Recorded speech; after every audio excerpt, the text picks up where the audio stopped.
How to cook pork belly lechon kawala for beginners. With calorie count. First, sa caldero may tubig, ilagay na natin yung ating 1 kilong pork belly.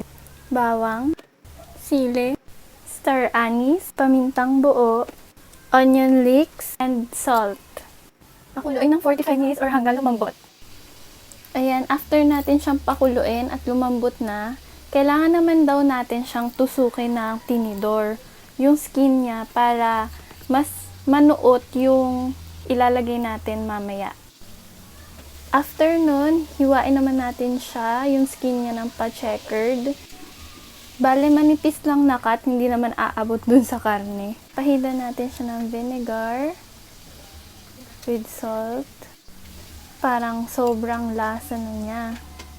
Pati rock salt sa buong pork belly natin.